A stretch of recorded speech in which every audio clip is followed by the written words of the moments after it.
Hello दोस्तों, स्वागत है आपका स्टडी नाउ सिक्स चैनल पे। आशा है आप सभी ठीक होंगे। तो आज हम लोग रस से संबंधित कुछ महत्वपूर्ण प्रश्न देखने वाले हैं।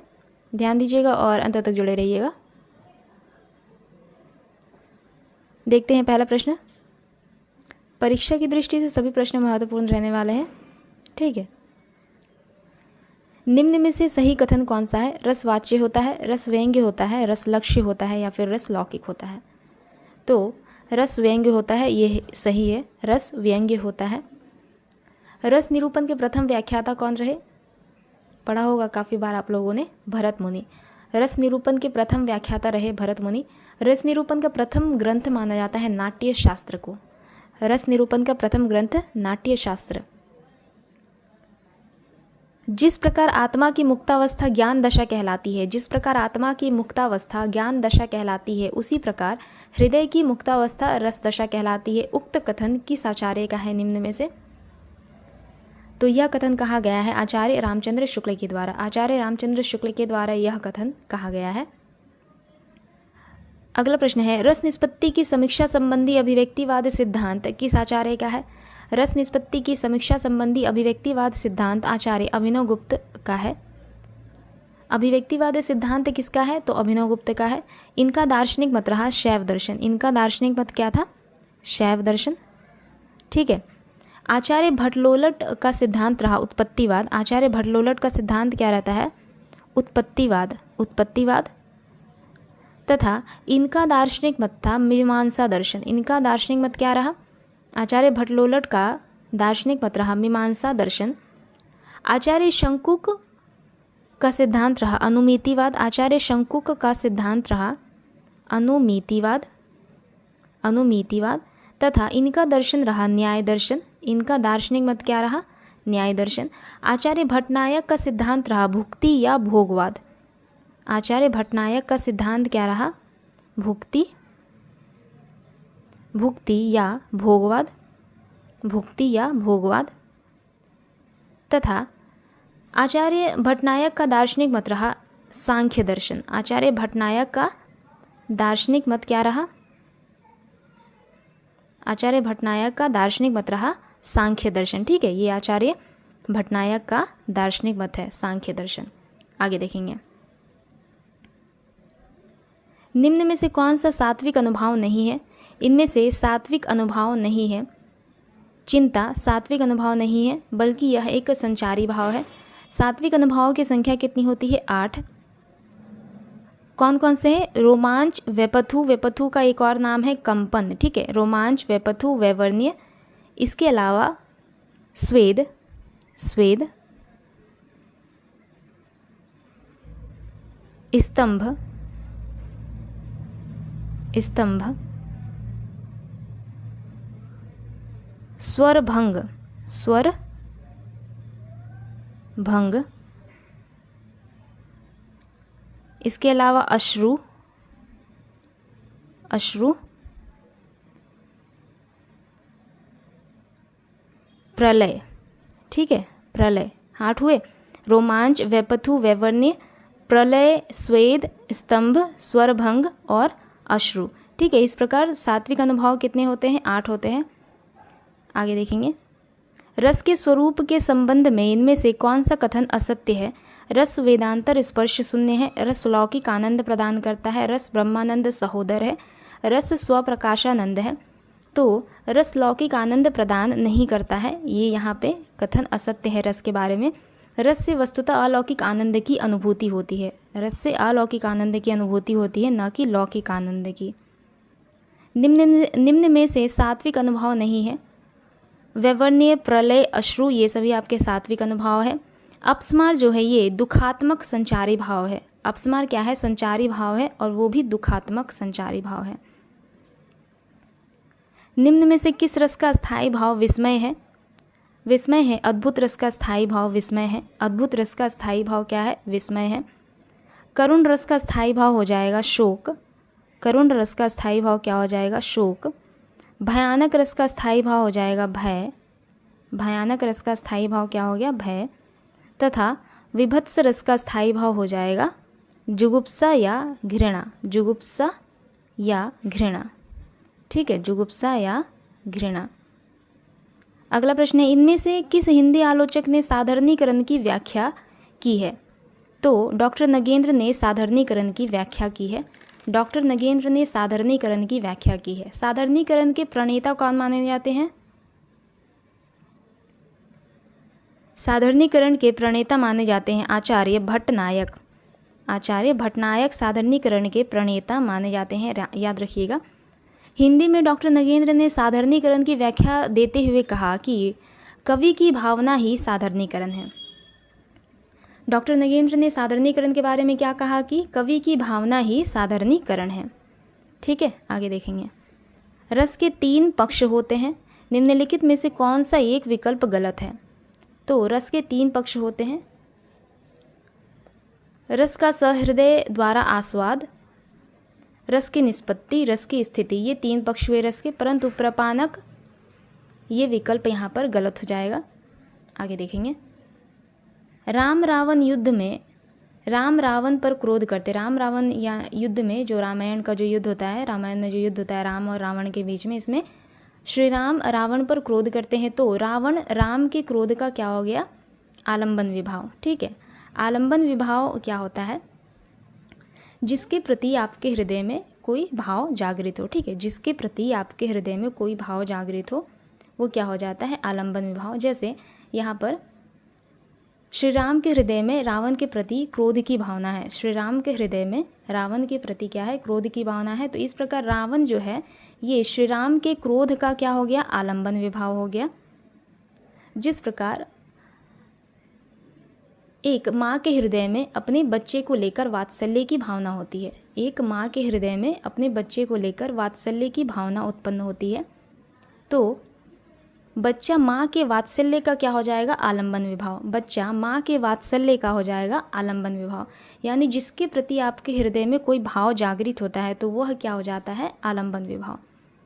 उद्दीपन विभाव यानी कि जो उस भावना को और अधिक तेजी दे, बढ़ावा दे। ठीक है, जो आपके हृदय में जो भाव जागृत हुआ है उस भावना को जिस कारण से और अधिक बढ़ावा मिले और अधिक तेजी मिले तो वो क्या कहलाता है? वह कारण कहलाता है उद्दीपन विभाव। जैसे मान लीजिए युद्ध में रावण के प्रति श्री राम के हृदय में क्रोध की भावना है, तो युद्ध के दौरान रावण ने कुछ कटु वचन बोले जिससे श्री राम की जो क्रोध की भावना है वो और अधिक उद्वेलित हो रही है।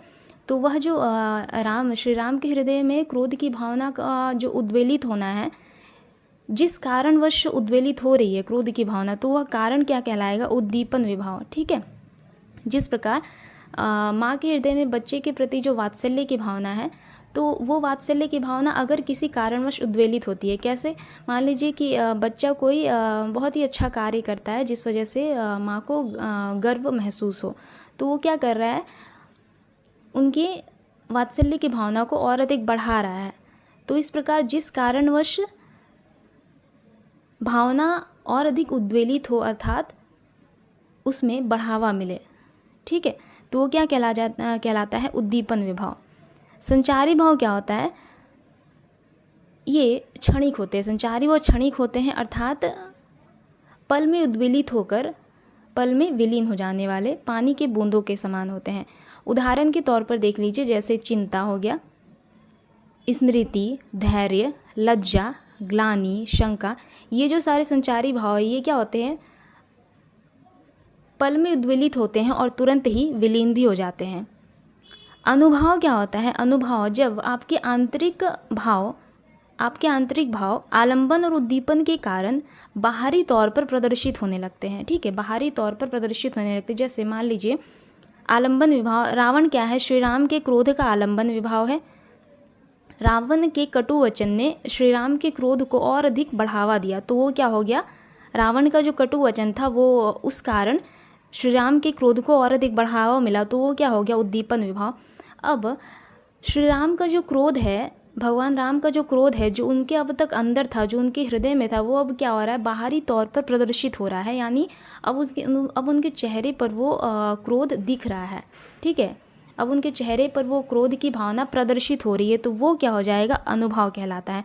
जब आपके आंतरिक भाव बाहरी तौर पर प्रदर्शित होने लगे, बाहरी तौर पर प्रकाशित होने लगे, ठीक है, तो वो कहलाता है अनुभव। जैसे किसी के अंदर का डर, उसके जैसे कोई अंदर से बहुत ज़्यादा डरा हुआ है, पर धीरे धीरे करके क्या हो रहा है, अब उसका डर उसके मुख पर पसीने के रूप में दिखाई पड़ रहा है। ठीक है, अब उसके अंदर का डर उसके मुख पर पसीने के रूप में दिखाई पड़ रहा है, बहुत ही ज़्यादा उसे पसीना आ रहा है डर के मारे, तो वो क्या हो जाएगा, अनुभव।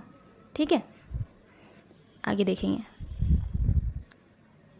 भरत मुनि ने 4 मूल रस माने हैं। भरत मुनि ने 4 मूल रस माने हैं। निम्नलिखित में से कौन सा एक उनके द्वारा माना गया मूल रस नहीं है? तो अद्भुत रस मूल रस नहीं है। ठीक है, ऐसे तो 9 रस हैं, लेकिन भरत मुनि ने शांत रस को रस की संज्ञा नहीं दी है, तो ये 8 रस ही मानते हैं। इसमें से इन्होंने 4 मूल रस माने हैं और 4 गौण रस माने हैं। तो अद्भुत रस जो है ये क्या है, गौण रस है। इसके अलावा करुण हास्य, करुण हास्य और भयानक, ये जो 4 हुए, अद्भुत रस, करुण रस, हास्य रस और भयानक रस, ये उन्होंने गौण रस में डाला है, गौण रस की संज्ञा दी है उन्होंने इसे। इसके अलावा वीर रस, श्रृंगार रस, रौद्र रस और एक विभत्स रस, इसे उन्होंने मूल रस माना है। ठीक है, इसे उन्होंने मूल रस माना है। वीर रस, श्रृंगार रस, रौद्र रस और विभत्स रस, इसे उन्होंने मूल रस माना है। आगे देखेंगे। भाव जिसके हृदय में रहते हैं उसे क्या कहा जाता है? उसे कहा जाता है आश्रय। अर्थात जिसके हृदय में भाव की उत्पत्ति हो रही है उसे आश्रय कहा जाता है।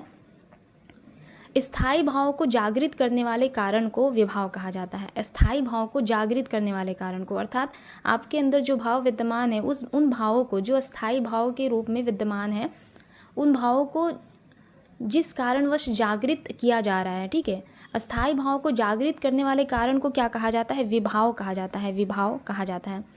स्थायी भाव कौन कौन से? जैसे कि स्थायी भाव पता है आप लोगों को 9 होते हैं, 9 स्थायी भाव के 9 रस। जैसे शोक स्थायी भाव, शोक, उत्साह, ये सारे क्या है? स्थायी भाव है, आपके हृदय में अर्थात आपके अंदर विद्यमान है। तो जिन कारणवश ये स्थायी भाव जागृत होते हैं वे कारण ही विभाव कहलाते हैं।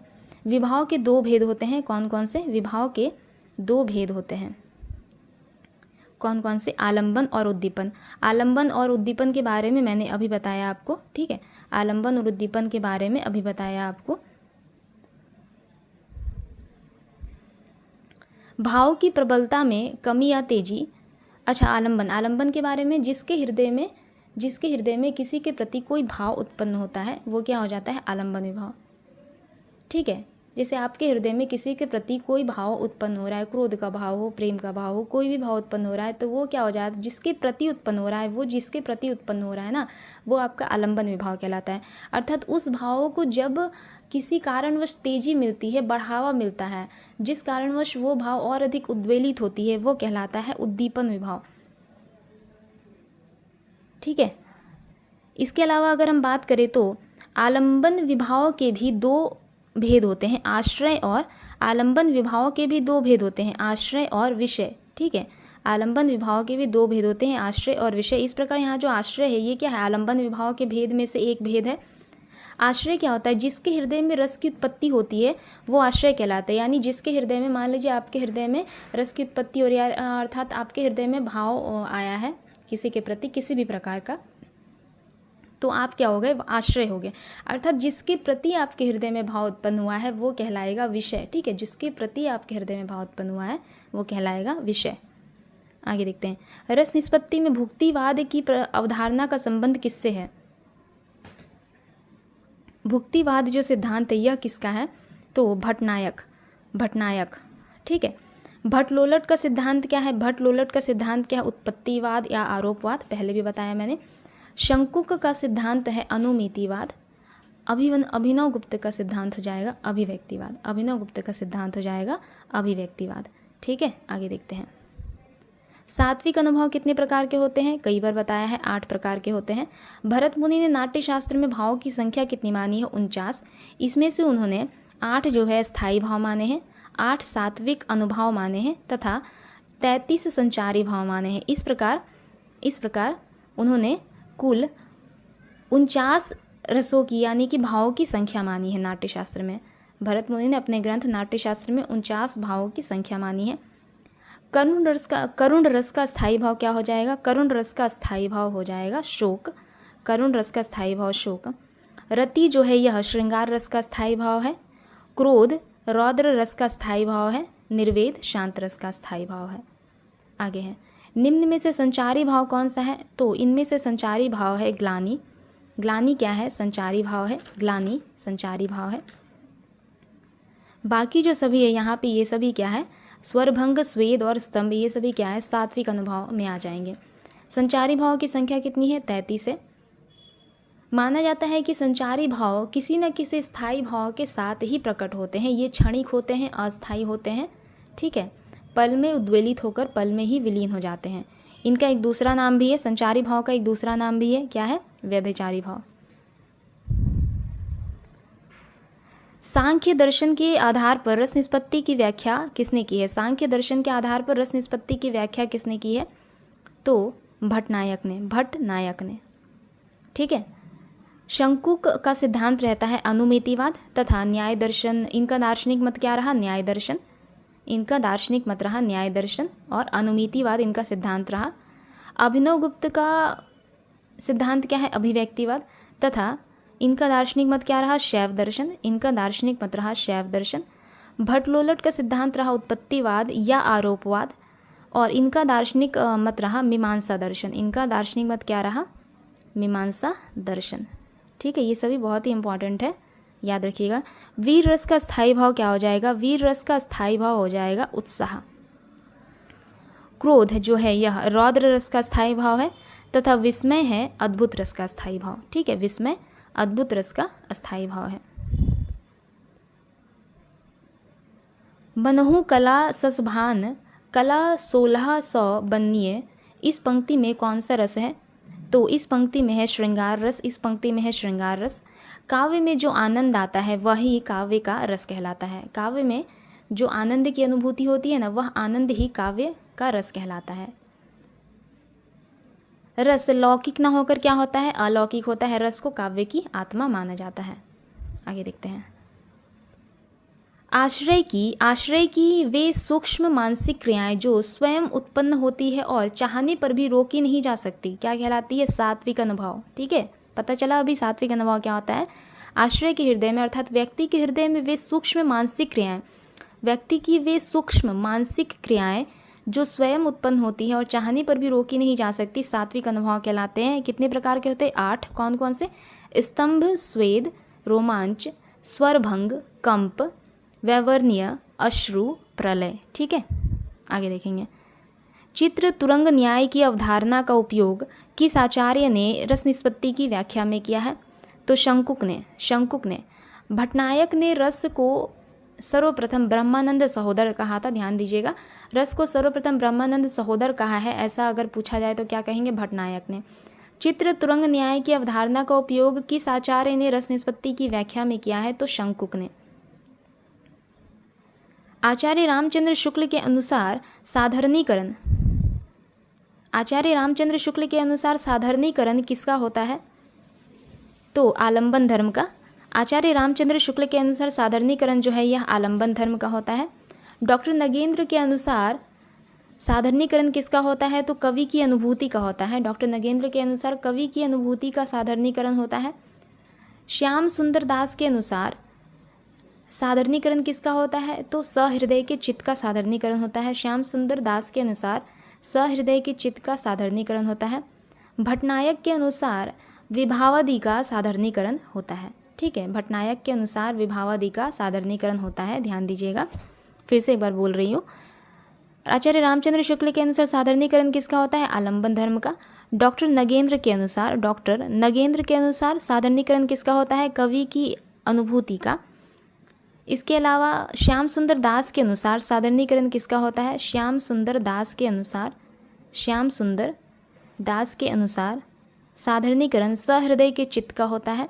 भट्टनायक के अनुसार साधारणीकरण विभावादि का होता है, ठीक है। भट्टनायक के अनुसार साधारणीकरण विभावादि का होता है। अगला प्रश्न देखेंगे। आगे है, हिमाद्री तुंग श्रृंग से प्रबुद्ध शुद्ध भारती स्वयं प्रभा समुज्ज्वला स्वतंत्रता पुकारती, उपर्युक्त पंक्तियों में कौन सा रस है? तो इस पंक्ति में है वीर रस, हिमाद्री तुंग श्रृंग से प्रबुद्ध शुद्ध भारती, स्वयं प्रभा समुज्ज्वला स्वतंत्रता पुकारती। उपर्युक्त पंक्तियों में वीर रस है। जब किसी रचना या वाक्य अथवा युद्ध में उत्साह नामक का स्थायी भाव जागृत हो, ठीक है, जब किसी रचना या वाक्य अथवा युद्ध में उत्साह नामक स्थायी भाव जागृत हो तो उसे क्या कहेंगे हम लोग? वीर रस। आश्रय की वे चेष्टाएं अर्थात व्यक्ति की वे चेष्टाएं जिनसे हृदयगत भावों की सूचना प्राप्त हो, अर्थात हृदय की आंतरिक भाव बाहरी तौर पर प्रदर्शित होने लगे, वे चेष्टाएं क्या कहलाती है? अनुभव। बताया था आप लोगों को थोड़ी देर पहले ही। आश्रय की वे चेष्टाएं अर्थात व्यक्ति की वे चेष्टाएं, वे क्रियाएं जिनसे आपके हृदय के अंदर, हृदय के अंतर्गत भावों की सूचना प्राप्त होने लगे, अर्थात आंतरिक मनोभाव बाहरी तौर पर प्रदर्शित होने लगे, वे अनुभव कहलाते हैं। अगला प्रश्न है, अनुभव को कितने वर्गों में विभाजित किया गया है? तो 4 वर्गों में विभाजित किया गया है। कौन कौन से? कायिक, वाचिक, कायिक, वाचिक, आहार्य, आहार्य और सात्विक, ठीक है, आहार्य और सात्विक। अनुभव को 4 वर्गों में विभाजित किया गया है, कायिक, वाचिक, आहार्य और सात्विक, ठीक है। तो आज का ये हमारा अंतिम प्रश्न रहा। अगले क्लास में जल्दी मिलेंगे, तब तक के लिए अगर आप लोगों को हमारी क्लास अच्छी लगे तो लाइक, शेयर और सब्सक्राइब ज़रूर कीजिएगा। धन्यवाद।